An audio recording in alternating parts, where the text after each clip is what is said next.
Hey, this is Gabby, living that Gabby life. And today I'll be showing you one of the many jobs I do on the farm, which is land clearing and tree cleaning. About a week before I filmed all of this, a storm rolled through and knocked down a big branch from one of the pecan trees out in the pasture. So now I gotta remove the branch and move it to a burning pile. Since this broken branch is out in one of the main pastures, it can't just stay there and be left alone. Not only is it right next to the road, but it wouldn't be a pretty sight, and the pasture is also bush hogged and drilled every year. And a giant branch in the way would keep a tiny piece of the pasture from being maintained. If you're unfamiliar, drilling is a method of planting seed in pastures, and we usually drill wheat and or the best grass for the field depending on the season. So to remove this branch, I will cut and drag several sections, one at a time.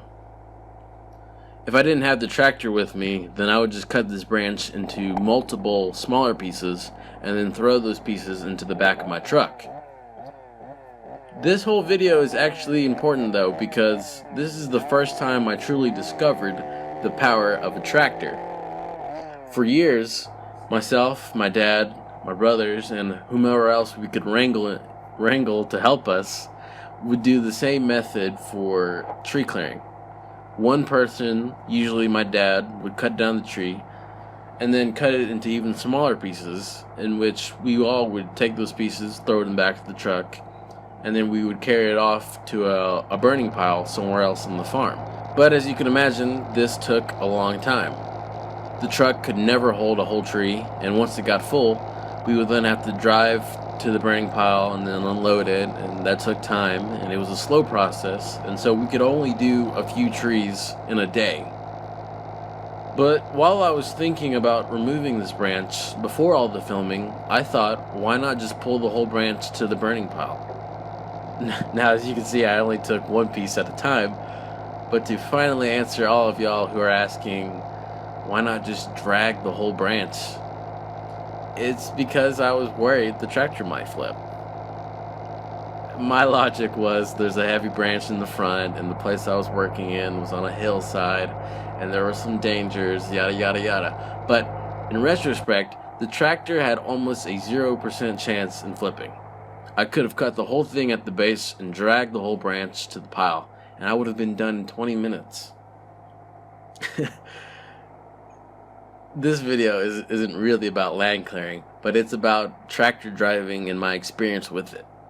I've been a tractor driver for a long time, and all my learning is on the job. The terrain I work on is hilly, full of gullies, and has plenty of opportunities to flip a tractor. In general, if y'all finally caught on to this, my biggest fear, more than just about anything, is flipping a tractor. I know that everyone knows why a tractor is dangerous. You can flip it over, you can crash it into a tree or a building. A hydraulic hose for the front end loader could rupture, and hydraulic fluid under 2, 3,000, 4,000 psi can cut and or potentially kill you. But as a tractor driver, you are constantly reminded that your tractor might flip by your tractor's rear axle.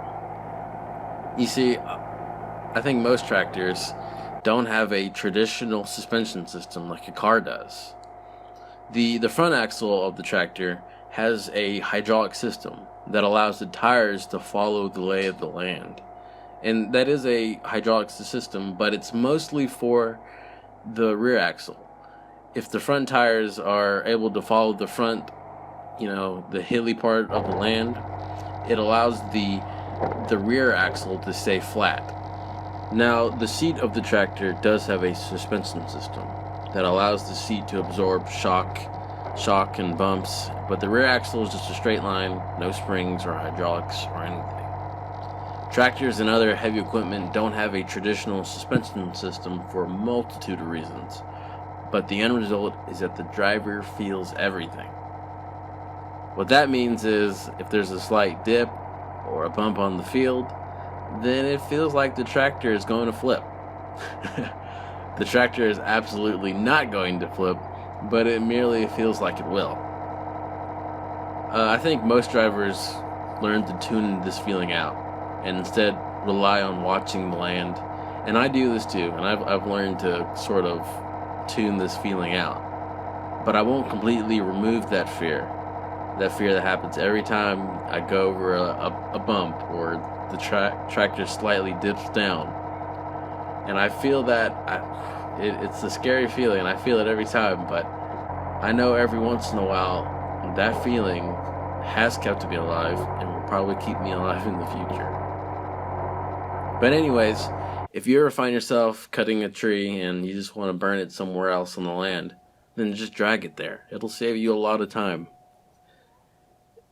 If you don't have a tractor to do this, however, I'm sure a big truck with some great tires will work too. If you ever get a chance to drive a tractor, I recommend that you take it, because that would be a great experience to cross off your bucket list, if you believe in that kind of stuff.